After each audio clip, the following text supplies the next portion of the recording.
d'identité sont encadrées strictement par la loi, un individu, en principe, n'a pas le droit d'être contrôlé. Donc dès lors que vous ne commettez pas d'infraction, vous n'avez pas le droit d'être contrôlé par la police. On a plusieurs cas où les contrôles d'identité sont autorisés. Premier cas, c'est lorsqu'il y a une infraction qui vient d'être commise. Le deuxième cas, c'est le cas de police administrative, c'est-à-dire qu'il y a un trouble à l'ordre public et que les fonctionnaires de police considèrent qu'il y a un lien entre vous et le trouble à l'ordre public. Dans ce cas-là, ils pourraient vous contrôler. Vous avez également le cas des réquisitions permanentes du ministère public. Lorsque le procureur de la République autorise finalement les fonctionnaires de police dans une zone géographique et sur une période de temps bien précise, souvent au maximum 24 heures, à faire des contrôles d'identité systématiques en raison d'infractions antérieures qui ont été commises sur cette zone. Le troisième cas, c'est ce qu'on appelle le contrôle dit Schengen, c'est-à-dire lorsqu'on est dans le cadre des frontières de la France, on peut contrôler n'importe quelle personne qui se trouve dans ce périmètre-là. Le périmètre étant de 120 km.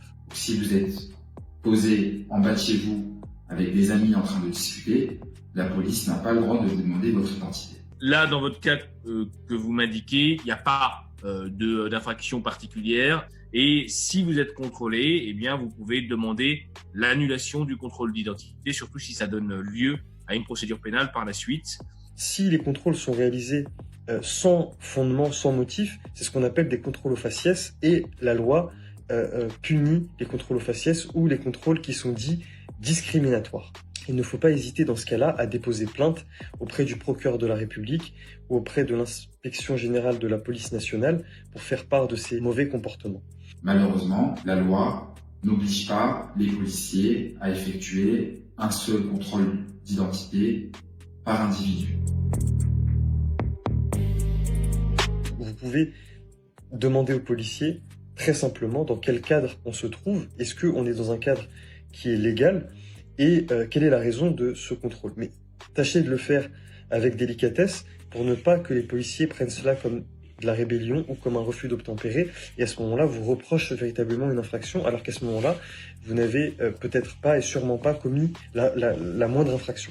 Si vous refusez d'obtempérer un contrôle d'identité, vous êtes en situation délictuelle qui peut donner suite à une garde à vue.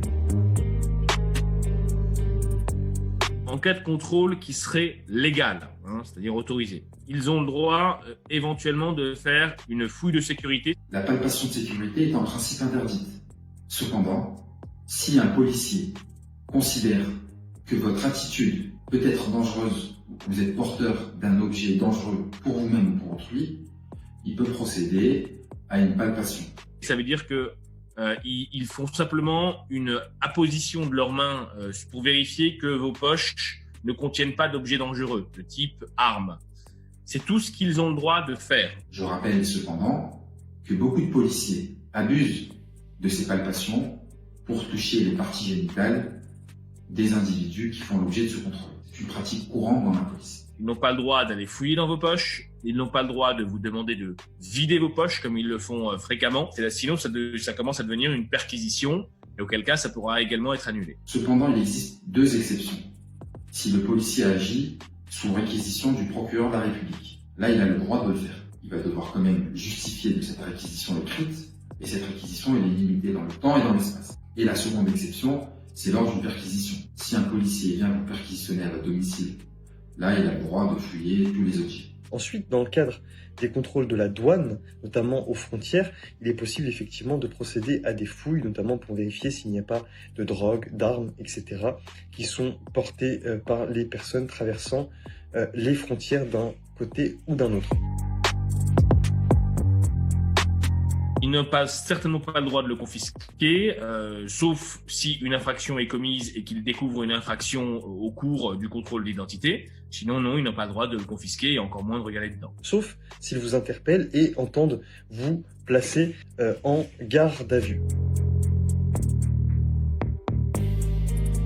La loi n'impose pas à ce qu'un individu sorte systématiquement avec sa carte d'identité. Par contre, ce qui est prévu par la loi, c'est que tous les individus doivent être en mesure de justifier de leur identité, peu importe le moyen. Un permis de conduire, une carte vitale ou tout autre élément. Alors, la seule chose qui est obligatoire, c'est le livret de famille, voire un extrait ou l'acte de naissance. Mais sinon, la pièce d'identité ou le passeport, ce sont deux documents qui sont payants, donc ce n'est pas obligatoire. Le fait de ne pas pouvoir justifier son identité, ce n'est pas une infraction.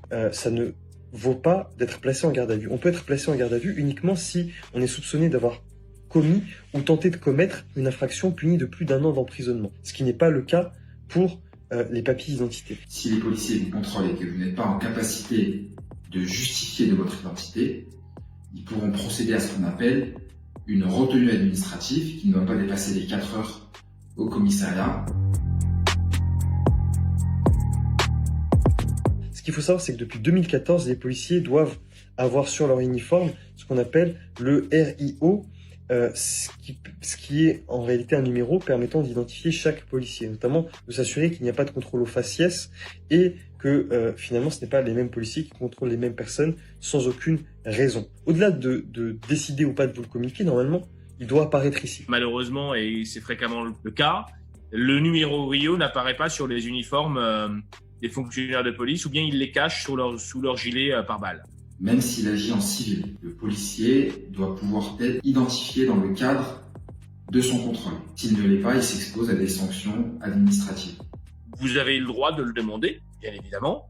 Encore faut-il qu'ils vous le donnent. Et malheureusement, à partir du moment où vous sollicitez quelque chose des fonctionnaires de police, ça crée un conflit et ils vont peut-être essayer d'utiliser la situation pour vous coller une infraction de type outrage, de type rébellion et éventuellement vous conduire au poste. Soyez diplomate, vous êtes quand même face à des personnes qui sont porteurs d'insignes, porteurs d'uniformes, donc le faire avec respect. Donc c'est vrai que ça peut entraîner une volonté de nuire de la part du fonctionnaire de police, une volonté de reprendre le contrôle, une volonté de vous arrêter et de vous conduire au poste parce que vous avez osé défier son autorité. C'est à double tranchant, il faut faire attention et il vaut mieux, à mon avis, attendre que le contrôle passe et éventuellement solliciter ces éléments par la suite auprès du procureur de la République.